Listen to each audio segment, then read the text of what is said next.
Good afternoon, and thank you for joining our brand new show, Harrison Hits Back. You can watch live every Tuesday from 2 to 3 p.m. on YouTube, Rumble, X, which I will always call Twitter, and Facebook. I am your host, Jennifer Harrison. I am also the founder of Victims' Rights New York and the executive director of the Victims' Rights Reform Council.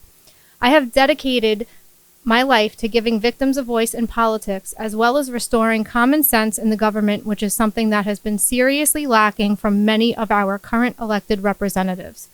Some of you may have seen me on Fox News or Newsmax, or even read my pieces in the New York Post. I inserted myself into the media and the public eye because, like you, I am completely fed up with what is happening around us, the direction our country is headed, but more importantly, the lack of coverage in the media regarding a lot of the issues that are negatively impacting our day-to-day lives, especially since public awareness could have prevented us from getting to this point to begin with. As someone who was basically widowed at 27 when my boyfriend of 6 years was brutally murdered, I have paid attention for many, many years to so-called progressive criminal justice reforms that we now see causing destruction, violence, and death in our communities. As a former restaurant owner, a hospitality worker, and a single mother in New York during COVID, I felt helpless during the pandemic when I lost my job and had to navigate through online schooling and mask mandates, wondering what was coming next and whether or not they would mandate vaccines for my son.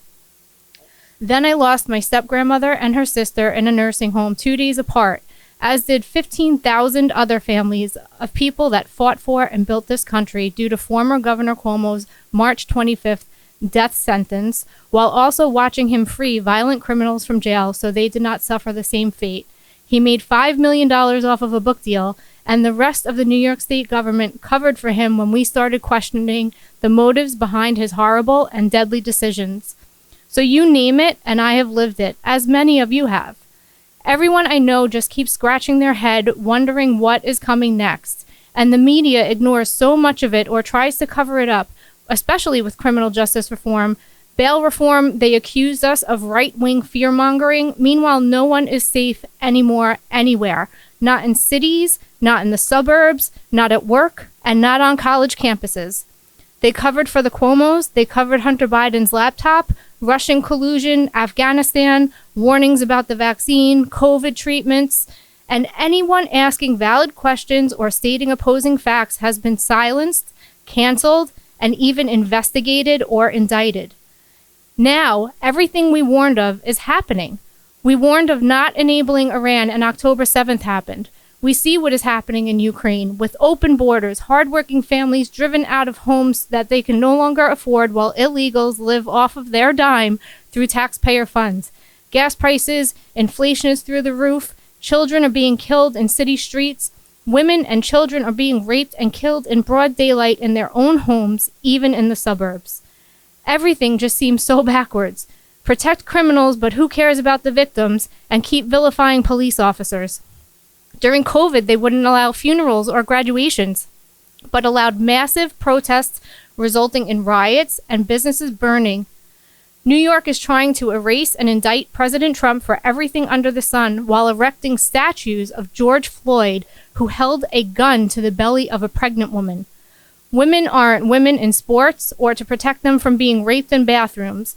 The list goes on and on. The Democrats have allowed their party to be completely hijacked by far-left lunatics. Democrat policies have completely destroyed my life and the lives of many others in so many ways. I was forced to leave New York and move to Florida, where at the very least I know we are safe now. And what a breath of fresh air it is to be governed by real leaders who get things done like Governor DeSantis. And now I plan on doing everything within my power to prevent the rest of the country from becoming New York or California. We have completely lost our way. How much further down the rabbit hole can we go? We have all been hit so hard by the very people who swore an oath to represent and protect us. How many hits can we take? It is time we hit back. We need to hit back with information and truth, and that is just what I plan on doing right here on Harrison Hits Back.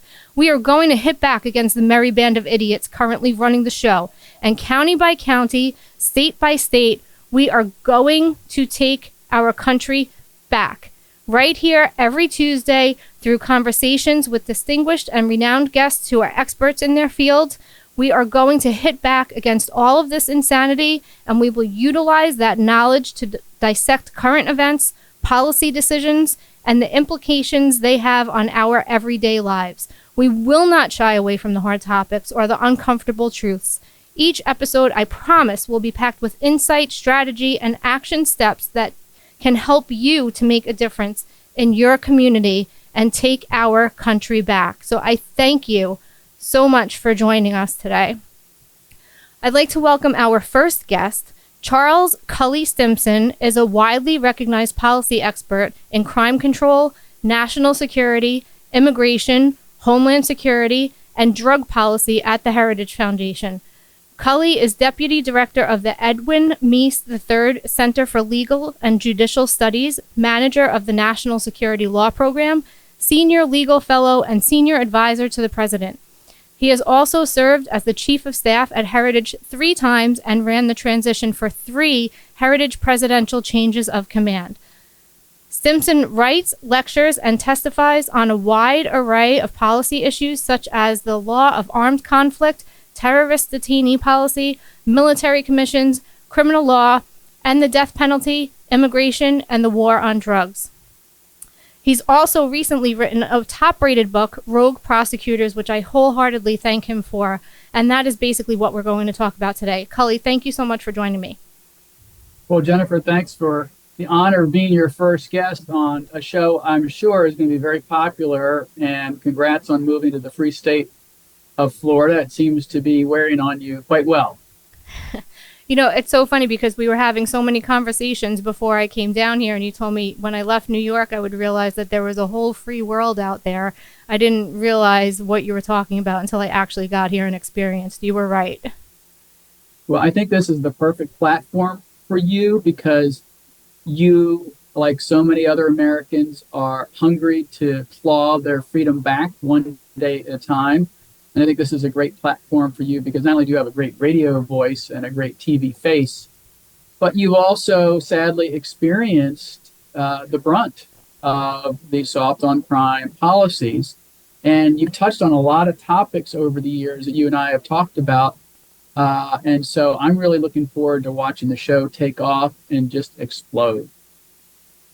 So let's thank you for that, but let's really dive right in because we do have a very important election coming up in 2 weeks, and I think that your book and your insight and everything that you've been through and experienced and have worked towards is of tremendous value to voters when they hear all of it. So you have recently written a book regarding George Soros funded prosecutors, rogue prosecutors, and you had a documentary on YouTube come out today that I watched this morning. It was amazing, and I just love the fact that you included victims in the story and made them front and center of the issue, which really we need to be because we are the human element behind everything that's happening. It's not about politicians. It's not just about law enforcement. It's about the actual victims. So can you tell us what motivated you and a little bit about the book and the video? Yeah, so thank you for that. As you know, I served a time in the military as a lawyer. I got to be a prosecutor and a defense lawyer.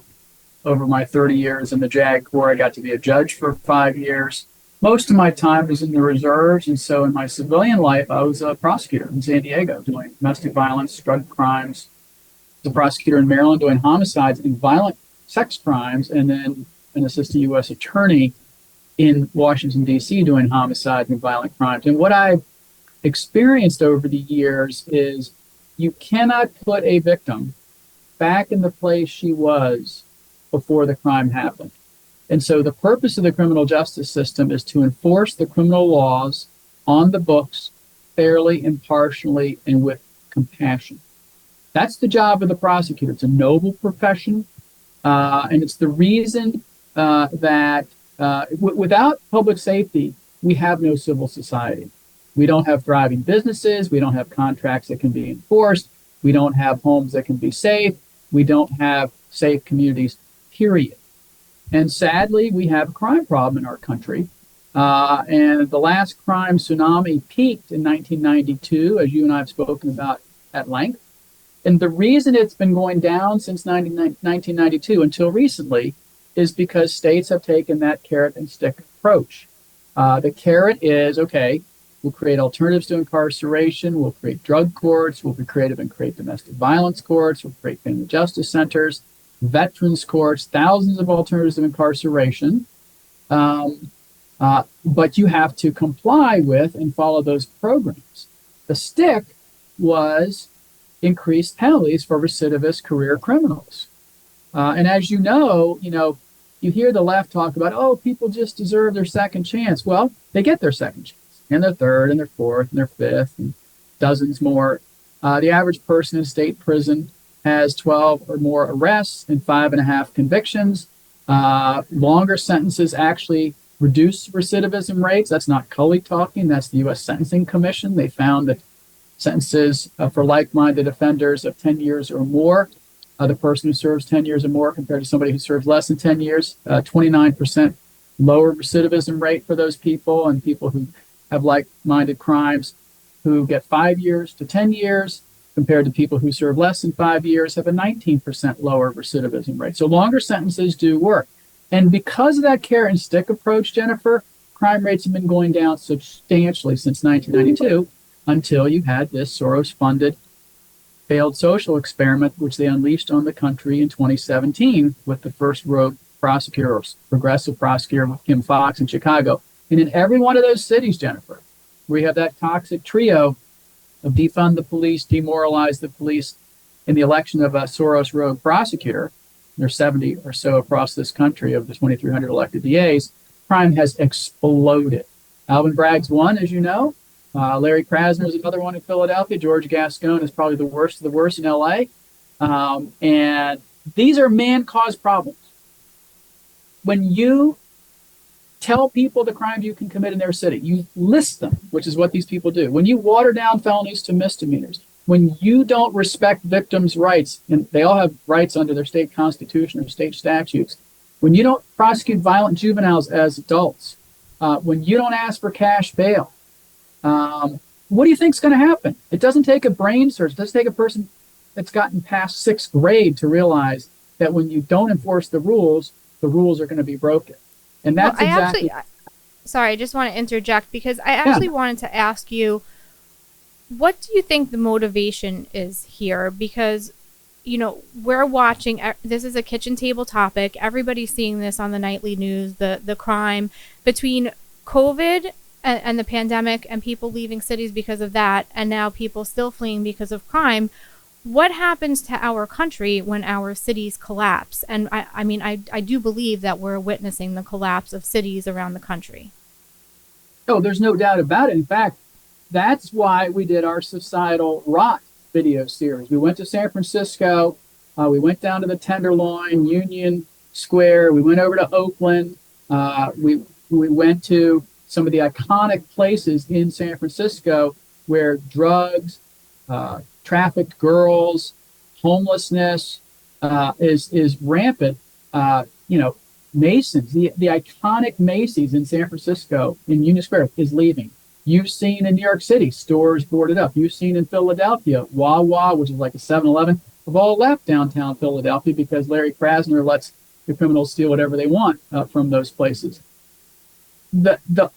We wanted to answer that question in our book. You mentioned our book very kindly, Rogue Prosecutors, but in the first chapter of our book, we talk about the origin, belief, and playbook of this weird movement. And this movement comes out of the prison abolitionist movement.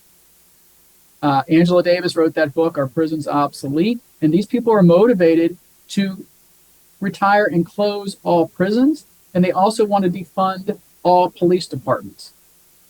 You don't take my word for it. We quote them and their papers and their articles and their books in our book. So we're quoting them. This is their desire. And they think, this is the sick belief of this rogue prosecutor movement, that if you send any person to prison, especially a black person, you're sending them back to the plantation. That's their word, not ours. And so it's better in their minds to let people commit crimes than send anyone to prison. It's a sick, warped, failed social policy. And of course, who are the main victims of that? Minorities. That's the real irony of this movement. And so one of the things you're going to see in our documentary is not Cully and my co-author Zach talking, it's the abolitionists themselves, the defunders themselves talking at a event that we co-host at the Berkeley Law School where they're calling for the defunding of the police. They're asking for and calling for the abolition of all prisons. And so, we coined the term rogue prosecutor, as you know, Jennifer. We were the first ones out there to expose this movement. People called us crazy, racist, anti-Semites. Of course, when I pointed out I was married to a Jew and some of my best friends are black, that sort of was laughable because they don't want to debate on the merits. They can't defend the merits of their policy, so they name call. But our crime documentary is the combination of about half a decade of work, panels, research, interactions with victims like you, like Tashika Hilliard, like others who we've run into over the years, and stitched it all together in a short 16-minute action-packed video that sort of explodes and explores this whole phenomenon, which, as you said, has caused cities to be sort of a dystopian hellscape. It's funny that you mentioned they don't want to debate the issues and they name call because in your video, actually, I believe a leftist activist calls the truth propaganda. Actually, Right. I mean, these people Right. are just absolutely insane. So, I mean, George Soros has done a lot more damage, I believe, to this country than only financing campaigns, progressive prosecutors, and whatnot. He actually infiltrated our university system. He, made sure that Kathy Boudin, who was a domestic terrorist and was responsible for the murder of police officers in the Brinks robbery, he got her a place as a head of a department at Columbia University and many, many others. And now we're seeing the decline of our university system and a lot of young people that don't know what they're doing and don't know any better protesting at universities in support of murderers and terrorists. So do you think that there's any way to undo that damage? Education, constant debates, free speech, which Elon Musk and others are pushing to maintain, and keep hammering the facts and exposing the facts. We wrote a paper like you and I have talked about this myth of mass incarceration, right? The left loves to talk about mass incarceration, and they have actually monetized the term. They have made a lot of money off this myth. And the reason it's a myth is because they only look at one number in the crime equation. They look at the number of people in jail and prison. And by the way, you'll love this. The people they include as incarcerated include people who are not incarcerated. Let me say that in English. The people who they count as incarcerated are out on the street. How? Right. It's bizarre.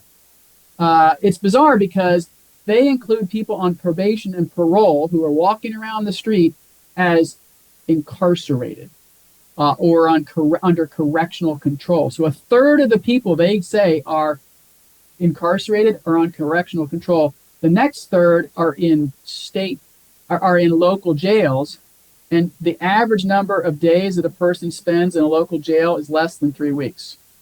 Okay, so Wow. 2/3 of their people are either out or in for 3 weekends, and then the other third, the people actually in prison, 2/3, almost 70% of those are there for conviction of a violent crime. So these aren't first and second time offenders. The number of people in jail for possession of marijuana is infinitesimal, less than 1%. So that's just their term of incarcerated. But the worst part of their mass incarceration hoax, Jennifer, is they don't look at the number of crimes that are committed, the bottom of the equation, right? They look at the top number, the people incarcerated. So let's say the people in prison. But when you compare it to the number of murders in this country, anywhere between 18 and 24,000 a year, when you consider the fact that armed robberies and rapes and sex assaults and larcenies happen in the tens of millions, and you consider the fact that 95%, according to the Justice Department numbers, of rapists don't serve a day in prison, 95, 92 or 3% of armed robbers don't serve a day in prison. Wait, what was that statistic on rapists? 95% don't serve a day in prison. Now, a lot of women. 95%. 95%. So a lot of women, for a variety of good reasons that you and I both know about, don't report to the police that they have been sexually assaulted or raped. And that's their prerogative. But for those that do, some percentage of those cases get pursued. Some percentage of those cases get investigated. A smaller percentage of those cases go to the grand jury or preliminary hearing. A smaller percentage of those cases end up going to trial. A smaller percentage of those ended up being convicted. And a smaller percentage of those end up going to prison. So by the time you get to that winnowing process, 95% roughly of rapists and sexual assaulters don't serve a day in prison. So when you consider the tsunami of people who get away with crime and literally get away with crime compared to the small number of people who end up in prison, we don't have a mass incarceration problem. In fact, if you think that everyone who commits a category 1 crime, the most serious of serious, deserve to go to prison, then we have an under-incarceration problem in our country because those people aren't in prison for the most part.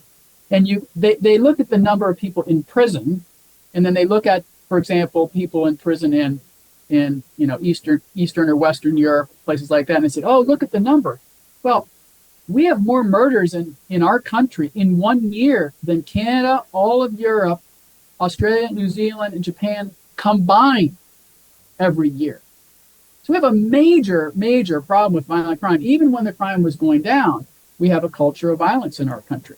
And so we blew up and exploded the myth of mass incarceration. We also pointed out in this paper the blue city murder problem, that crime is demographically and geographically concentrated in the inner cities and actually small sections of inner cities, and that we have a blue city murder problem. In the 30 cities with the highest murder rates, 27 are run by Democrats, and 14 of those cities are Soros rogue prosecutors.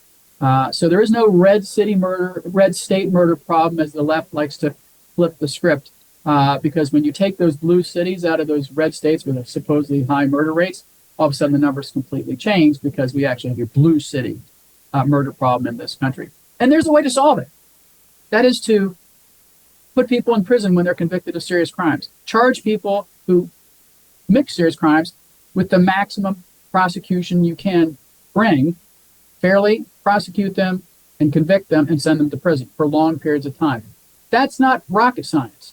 And at the same time, you have the stick there, you have the carrot, and you have to create domestic violence courts and family justice centers and drug courts to give people the chance to rehabilitate themselves, especially early on in their criminal career, because we want people to be productive members of society, right? We all want that. But for the worst of the worst, I'm sorry, but you're going to have to pay the piper. Yeah, I mean, it just seems like common sense to me. While I have you here, you're one of the first people that I thought of when I heard of this more insane story. What is your take on the leak of classified Israeli plans to retaliate against Hezbollah, Hamas, and Iran? So when I served as a Deputy Assistant Defense Secretary in the Bush administration, I worked for Don Rumsfeld and Robert Gates. And Secretary Rumsfeld used to say to some of us who were political appointees, when there's a leak, the first question you should ask yourself is, who gains the most? Who gains the most from the leak? Because that will help you identify who the leaker is.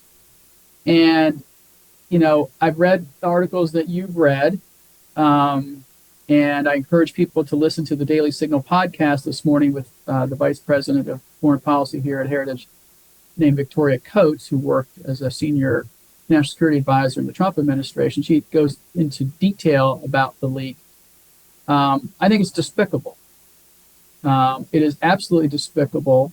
It further erodes the trust between our ally, Israel, and this government at a time when it should be at a pinnacle, when it should be at its highest point. Israel is fighting for its very survival.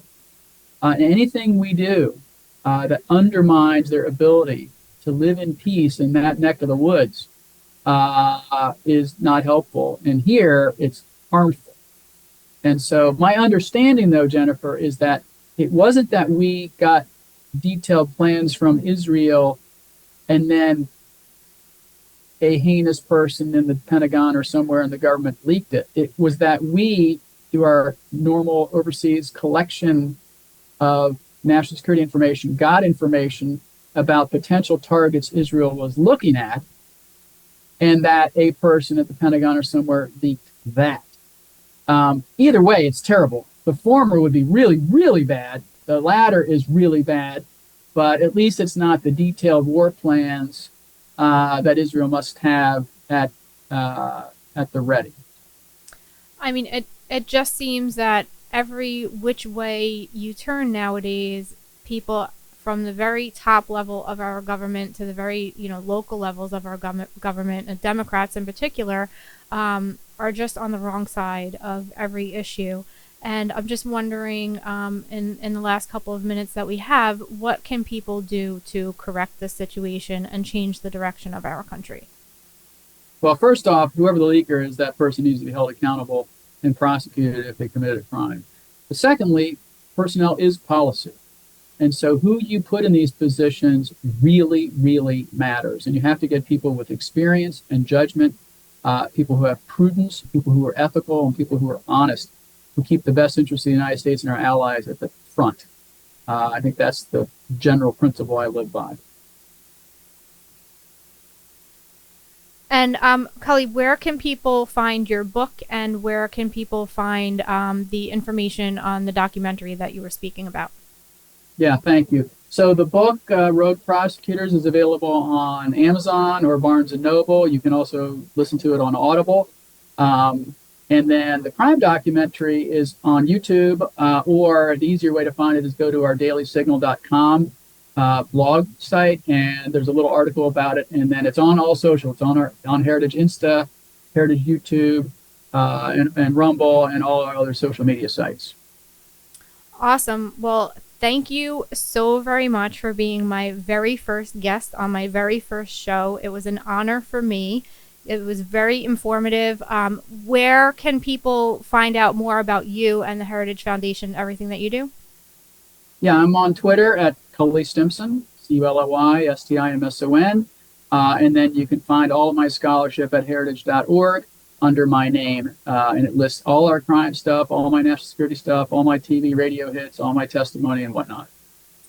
Thank you again so much for being here. I will let you get back to the very important work that I know that you're doing. I appreciate so much for you to take the time out today to be with us. And I hope that everybody seriously looks into purchasing your book, watching the crime documentary on YouTube. Like I said, we have a very important election coming up in 2 weeks, and the only way to get out of this is to really vote our way out. So thank you again. I know that we'll be talking soon, and I look forward to that conversation. Well, it was an honor to be your first guest, and I know you're going to do amazing things, and I'm really proud of you, and I'm really happy you have this platform. Thank you again for all of your support.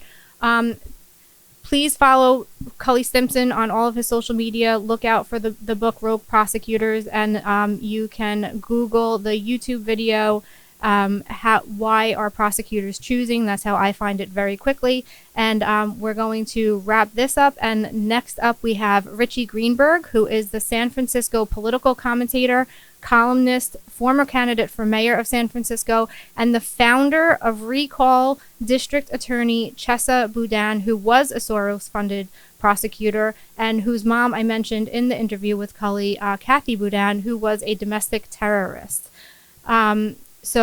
Is Richie with us? Yes. Okay, awesome. Hi, Richie. How are you?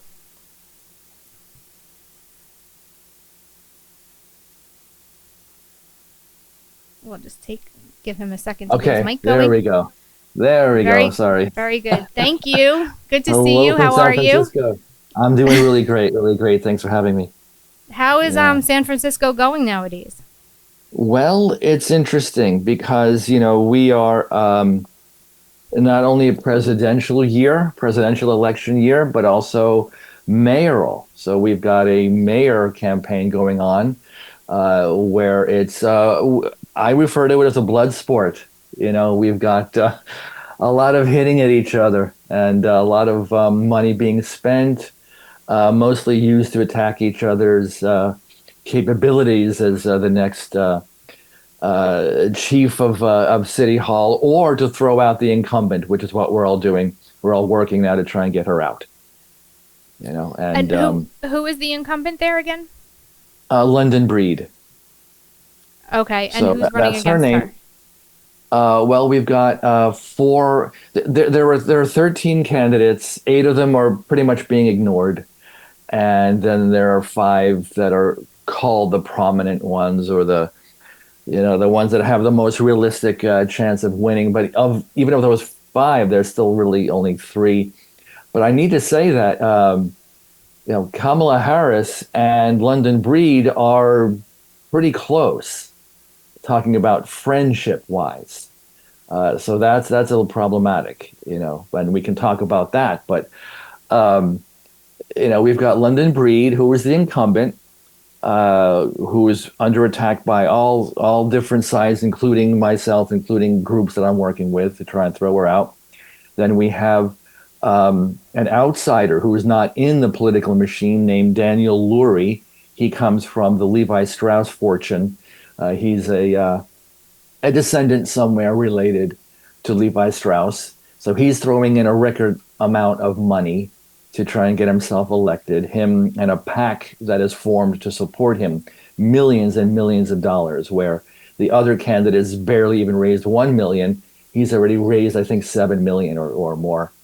Then we have Mark Farrell. Now, these are all Democrats. That's the thing that's important. There's no Republicans that are in the prominent group. Even in the expanded group of 13, I think there's 2 Republicans, but they're really not headed anywhere. And then we have 2 other really far leftist, left-wing, progressive, I hate using that word, but progressive candidates for mayor as well, that are currently on the city council, or board of supervisors. One is actually the board president. And so that's Aaron Peskin. And then we have another guy, an immigrant. He keeps pushing that he's an immigrant, Asha Safai, from Iran originally. I know a lot of really great people from Iran, a lot of Persians, and they don't keep reminding me that they're immigrants from Iran. I don't know why. But anyway, I know plenty, and they just keep bringing it up. So those are the 5, and we're working really hard. Lots of TV ads and newspaper ads, and we're doing text messaging, which a relatively new system out there. I really love the direct connection to voters. So let's dive into Kamala Harris's role in San Francisco. Let's start at the beginning. When did you realize how bad things were really getting in San Francisco, the city that you love, and what was the absolute breaking point for you? And then I guess if you can just get into the role that Kamala Harris did have to play in that. So I moved here to San Francisco back in 2001, 2002, full time. So that puts me at about 22 to 23 years being a resident here. And I lived. You moved from New York, right? Yeah, originally, yeah. Well, no, not from New York. I moved from LA. I left New York, Long Island specifically. You know about Long Island too, when I was 21. So that was a while ago. And I've been in California for the majority of my life, vast majority, and Los Angeles. So I moved up here from LA, where I had a small business, consulting business for companies and mom and pop shops and business stuff. And I really wasn't paying attention very much at all to politics. I was just dealing with being a single guy and hitting the city, hitting the town at night with friends and going to bars and clubs and helping people start their business. So it was working out okay, even though we had, as is typical for San Francisco, it's a boom-bust town, going all the way back to the mid-1800s when it was first established as a town, that we would go through cycles of riches and then collapse, and then doing really well and then a collapse again. And then from the time that I moved here in 2001, 2002, that was when the dot-com bubble burst. And so I came here at a decline, which was interesting at that point because I was just learning about the city, learning about the needs of locals, but I still was not really paying attention to who was in office, who was running for mayor. Kamala Harris at that point was just running to be DA at that point. 2003, 2004, she went into office. So that pretty much coincides to when I started to pay attention in 2005, 2006, but not really so much. You got to go all the way until about 10 years ago. That's when I began to really focus on what was happening here because clients of mine, friends of mine, visitors to the city here who I knew, they started lamenting how the streets were really changing, how there was more graffiti, how there were more break-ins, how there were more visible drug dealers and lootings and things like that. So and I began to do. So you didn't notice it yourself. You were paying attention in conversation to what other people were noticing. Is that correct? No, I lived here, so I saw it as well. But we all were talking about this. We were all noticing something was different, something was happening. And lo and behold, it turns out that 2014, 2015 coincided with the passage and then implementation of this notorious California law called Prop 47, which has been discussed nationally over these few years, especially as it had been utilized by a lot of these so-called reform district attorneys, those who are trying to change the whole criminal justice system, including Chesa Boudin, including Gascon and all that. So Prop 47 was passed by voters in 2013 and started in 2014 or 2014, 2015, but around there. So we've had approximately 10 years up to date of this. So how does that relate to Kamala Harris? Well, first of all, as a district attorney back in 2004, 2005, and then as Attorney General after that here in as the state of California, the head of law enforcement, right? We then found that as Attorney General, she was responsible along with her staff at the AG's office in either creating or reviewing or doing something that is related to all of the state ballot measures that are put before voters. The voter guide, the description of what a ballot measure entails, how it is today, and what would happen if it passes, correct? So Prop 47 was something that her and her office worked on. And so turning your radar on, okay, here's the problem.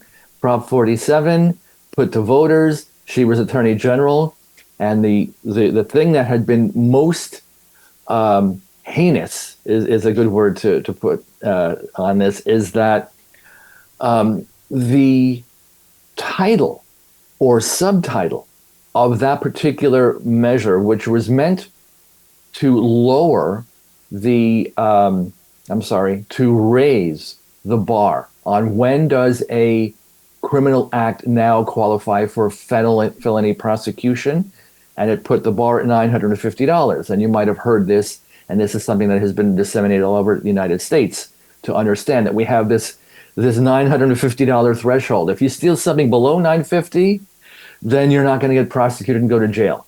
It's not entirely true, but that is how these DAs ever since then have excused criminal acts, saying, well, we have this Prop 47, we're just not going to prosecute you. The title, what the name for this ballot measure that showed up in the voter guide that voters were looking at is Safe Schools and Neighborhoods Act. What? So how can you vote against that, right? How could you say, oh, I'm going to vote against safe neighborhoods and schools? Well, that was the deception. That was the purposeful, malicious thing. So, of all the different potential things that you could look at, that Kamala Harris, or indeed anyone that's in a position of power, has done that so uh, damaged our society here in California and here in San Francisco and in Los Angeles and any of the cities around the state here that have to deal with this explosion of literally explosion of crime and mass looting and the robberies, vandalism, and causing mom and pop shops to close and people to flee the state, especially from the George Floyd riots and 2020 onwards. It's because of Prop 47. It's because it's been used as an excuse for all these years by these rogue, anti-prosecution, anti-accountability DAs. And it goes back to 2014, Kamala Harris and the AG, as AG, and her office with the deceptive title. And so for me personally, that has become the main reason, inexcusable, for what she and her office did. And that to me is the largest transgression of all the potential things that she might have done or she did, half-heartedly over her career, starting back here in San Francisco in the early 2000s. It's just astounding because, they claim, especially Kamala Harris, claims to be the party of transparency and of democracy and, truly representing the everyday people and hardworking people of this country. But meanwhile, you're letting us know, which I'm so appreciative of this information because I had no idea, that she's a liar, just like the rest of them. And this isn't just in San Francisco, although if you want an example of what Kamala Harris's America will look like, you could look around any city right now because it's going to be the same as it was in the Biden administration, or even worse because this is what she does. What you just told us is she's a gaslighter, she's a liar, and it didn't just happen in San Francisco. It happened in every city and state across the country run by Democrats that adapted and allowed their party to be hijacked by these far left lunatics. And they lied about bail reform. They lie about elder parole. They lied about clean slate. They lie about fair and timely parole and other parole justice reforms. And they use like these gaslighting terms that you just made us aware of. I mean, that's like probably the worst that I've ever heard, to get people to vote for it. And the media covers it up as well. Yeah, the media does. Or, I have a certain relationship with the media here in San Francisco, and it's a tolerance, let's say, that they're there, I'm here, I put out statements, I deal with them, but I'm not really attacked by them. But that's one issue as well, that the media has been complicit with it and just not really getting to the crux of what it would mean to have someone, either Kamala Harris or someone like her, and there's many of them here in San Francisco in office or to stay in office. Are they running cover? Are they, are they covering up? Are they outright manufacturing falsehoods? And I do see that, and it's really unfortunate, especially with how I'll again talk about our mayor here, London Breed. She has been horrible for San Francisco. She has instituted pretty much the first and longest COVID lockdowns of any major city in the United States, and yet she brags about that and other things. There's so many different things that she has done. We have a top 10 list. I actually set up a committee, and we're working right now to get her out. It's Brexit. So if you want to leave London Breed in the dust and choose someone else, you make a Brexit, and BREEXIT.org. And that's where I lay out all the reasons to not re-elect London Breed. But there are so many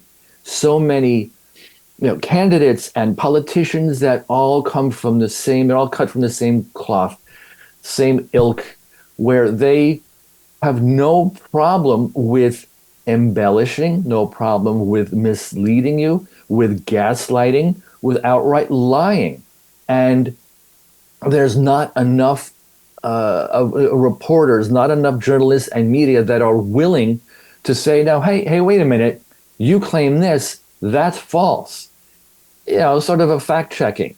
But we see it on TV here locally, the local news networks. They're not calling out London Breed for all of the damage that she's done, including it was her and one of the 11 members of our board of supervisors, our city council, who actually kickstarted the reparations plan to do all this horrendous stuff that would pretty much create a segregated, psychological segregation and walling off of the Black African American community here into what would become a super privileged apartheid state where they get everything and everyone that's not their community gets to have to pay for them. So that again is one of our that's an initiative that is now under investigation, thankfully, for all of its city, state, and federal the Constitution and going against Supreme Court rulings. But these are the kind of people that we're dealing with, that they have a very special niche focus on who they want to serve, on how they want to distribute the wealth that they would take from everyone else. And this is where we're winding up right now. We see this across the country. We see individuals, we see stories, we hear all of this about how people are being sued, on how corrupt individuals in government are being finally held accountable, but it just takes a while to bring them to justice, at least on a financial side. Well, it's very scary times that we live in, Richie, and I think that people were scared to take a stand for what was right and speak the truth for so long because businesses were being audited by attorney generals. We saw Letitia James go after President Trump. We saw the New York Post was banned from Twitter and silenced when they wrote a truthful story about the Hunter Biden laptop. So and it's good that we've got Elon Musk now on Twitter X to try and hold on to that, because otherwise, how would we be getting all of this truthful information and the pushback against all of this gaslighting? This is one of our last stands. Yeah, I agree.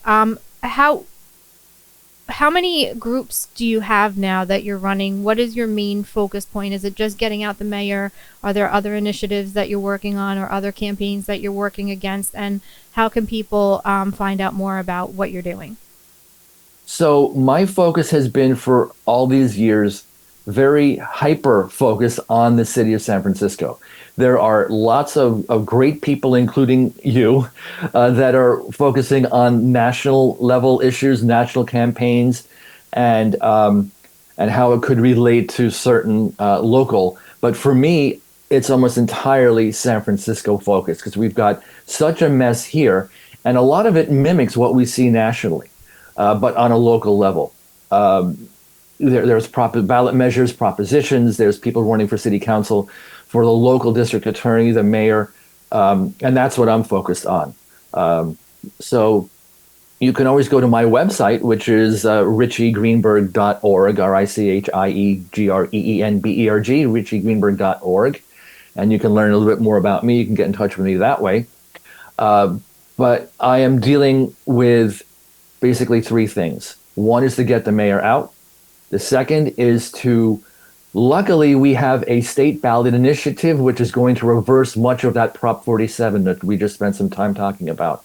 That's going to remove a lot of those exemptions to the criminal $950 threshold and who's qualified to be prosecuted now. And then there's a third initiative here that is in San Francisco where there are some bizarre groups want to permanently close a portion of one of the highways that are an important north-south thoroughfare on the west side of our city that goes along the beach. They want to permanently close that to private cars. and I'm fighting that along with a couple of really good people here in the city. And that's probably among the most divisive ballot measures in my memory here of living here. So that's the three things that I'm dealing with.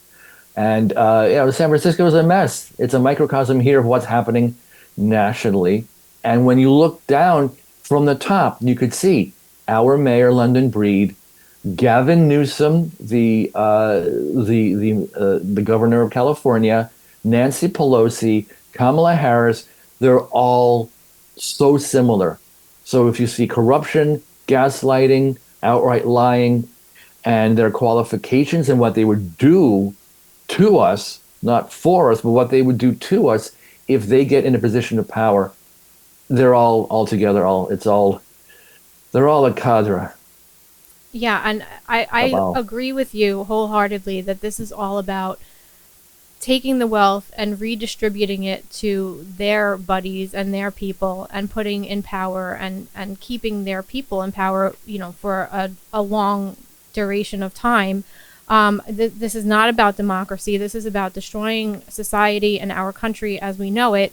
And the reason that I decided to focus on national issues is because, in 2017, when I joined this fight that you've been in for a very long time, I was very naive to what was actually happening. I just thought that there were a bunch of idiot politicians who, were making a huge mistake, or maybe they were listening to the wrong lobbyists, and we could get them out of office easily, and then New York would be fixed and everything would go back to normal. I had no idea that this was part of such a much larger and much more sinister movement to destroy and collapse our country and our society, basically at the hands of George Soros. And I think it's very important, and that's why I want to focus nationally, but focus on people like you who are on the ground locally and hope to inspire other people locally to get involved in their community and their local politics, and to really pay attention to local elections and what's happening. Because if we don't start getting involved, we're going to lose our country. Voter apathy is part of the reason that we're in this mess. You mentioned a couple of times how you didn't really pay attention to what was happening around you because, you were just busy living life, as everybody should just be able to walk out their door, go to work, enjoy life, come home, go out with their friends, go on a couple of dates, get married, have kids, buy a house, and not have to pay attention and stress out every little second about what the people who are supposed to be representing you are doing behind closed doors to ruin your lives. And unfortunately, that's where we are. The government has gotten so big. Politics affects basically every aspect of our lives. And if we don't start paying attention and people don't get out and vote this cycle, we're going to have a very, very drastically different way of life come January. Mm-hmm. Yeah, that's absolutely right. And as you said, that you have the low information voter, right? That's the term that we often use. You have people that just aren't paying attention, and we get flooded, inundated with election material, flyers, vote for this person, no, vote for this person, or here's a whole slate of recommendations. And people see name recognition, they see over and over again a particular candidate that must have money, must be doing well, because they're sending multiple flyers. Every other day we get another flyer that's endorsing this particular person, and you vote for this person. You don't even research, and this is the problem. So you've got the wrong people getting elected, and then you turn off your you're not paying attention anymore, right? Election day has come and gone.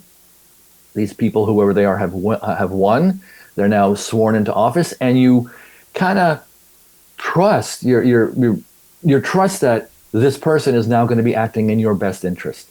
And then how long does it take before you realize very soon that you made the wrong choice, and a lot of other people along with you also made the wrong choice? This is how we get these Soros DAs elected. This is how we got Chesa Boudin here in San Francisco elected. And a lot of people said afterwards, when we were doing the recall, like, oops, I didn't realize he was going to do this. I never would have voted for him in this case.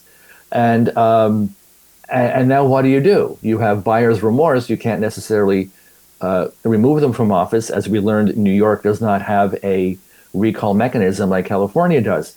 So you can't really pull them out of office for really any reason unless the legislature themselves does something, or the attorney general, I think, in certain cases. But this is the problem. We have too many low information voters who don't really research the issues. They don't research the stances and the platform.